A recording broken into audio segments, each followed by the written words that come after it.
Oke, di zaman sekarang ini, kesan pertama pasien terhadap Anda itu bukan lagi di klinik, bukan, tapi di layar HP mereka. Nah, kali ini kita akan bahas gimana sih caranya membangun kepercayaan di tengah lautan informasi atau malah misinformasi. Yuk kita mulai. Dan ini taruhannya nggak main-main loh. WHO bahkan sampai menciptakan istilah infodemi buat ngegambarin banjirnya informasi ini. Dan yang paling parah, misinformasi ini sampai memakan korban jiwa. Ini benar-benar jadi pengingat betapa krusialnya komunikasi kesehatan digital yang bisa kita percaya. Nah, ini dia pertanyaan utamanya. Di dunia di mana semua orang bisa dengan mudahnya berbagi info kesehatan, entah itu benar atau salah, gimana caranya sebuah brand kesehatan bisa menonjol? Gimana caranya jadi sumber yang dipercaya? Oke, mari kita kupas tuntas jawabannya. Soalnya udah ada pergeseran yang besar banget. Dulu, kesan pertama itu ya pas kita datang ke kliniknya. Sekarang, kesan pertama itu ya di HP kita. Dan ini mengubah segalanya. Coba deh kita lihat perbandingannya. Di kiri, itu model lama. Bangunan klinik yang kelihatan meyakinkan, ruang tunggu yang nyaman. Nah, di kanan ini realitanya sekarang, semuanya pindah ke layar HP, portal pasien online sampai icon aplikasi. Jadi, pintu depan digital Anda itu sekarang jadi satu-satunya yang paling penting dan harus bisa bikin percaya dari detik pertama. Oke, kalau HP itu pintu depan digitalnya, apa dong yang pertama kali dilihat pasien? Ya, logo Anda. Yuk kita bahas gimana caranya elemen yang kelihatannya sepele ini justru jadi pilar pertama buat bangun kepercayaan. Nah, ini nih kesalahan yang sering banget terjadi. Logo yang kelihatannya keren di website, pas dijadiin icon aplikasi, malah jadi ngeblur dan nggak jelas. Detail-detail rumitnya langsung hilang. Makanya, desain yang simple itu sekarang bukan lagi soal selera, tapi udah jadi keharusan teknis. Jadi intinya gini, minimalisme itu wajib hukumnya secara teknis. Garis-garis yang bersih, bentuk yang simple, itu bikin logo Anda jelas di mana aja. Dan ini secara nggak langsung ngasih sinyal kalau organisasi Anda itu kompeten, modern, dan bisa diandalin.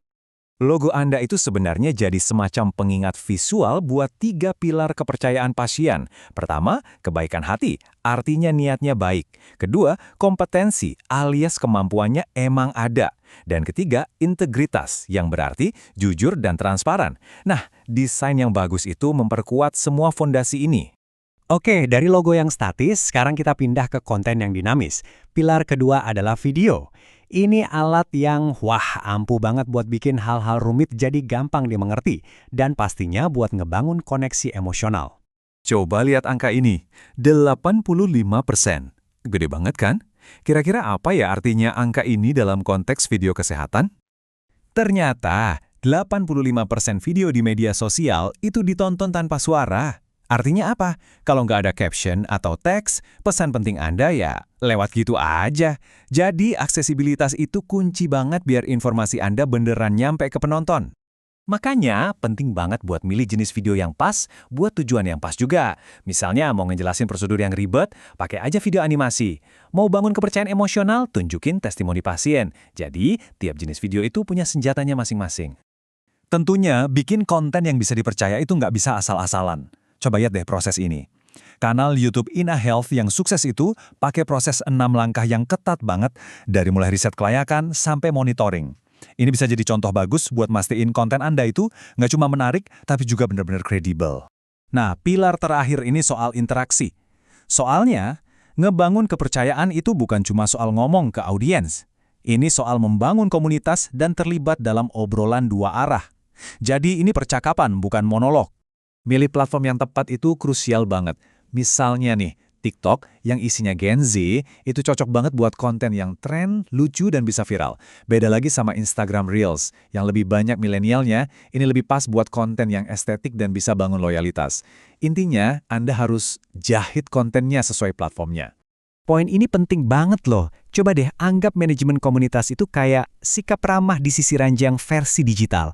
Tiap balasan, tiap komentar, tiap interaksi online itu ngebentuk persepsi pasien soal seberapa peduli Anda sebenarnya. Terus, gimana dong kalau dapat komen negatif? Jangan panik dan jangan dihapus. Coba pakai strategi 4 langkah ini. 1. Akui dulu masalahnya.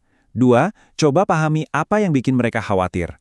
3. Luruskan kalau ada misinformasi. Dan terakhir, tawarkan solusi. Cara ini bisa ngubah kritik jadi bukti kalau Anda itu peduli dan bertanggung jawab. Dengan ngelakuin ini, Anda justru ngubah komentar yang tadinya marah jadi bukti nyata di depan publik tentang seberapa besar brand Anda peduli. Ini nunjukin ke semua orang yang ngeliat kalau Anda nggak cuma dengerin, tapi benar-benar mau ngebantu. Pada akhirnya, pertanyaannya jadi begini. Brand Anda itu ada di kantong mereka, di pesan pribadi mereka. Pertanyaannya, apakah Anda jadi pemandu yang mereka percaya, atau malah jadi tamu yang nggak diundang? Di dunia yang serba terhubung ini, kehadiran Anda harus benar-benar ngebantu dan ngebangun kepercayaan.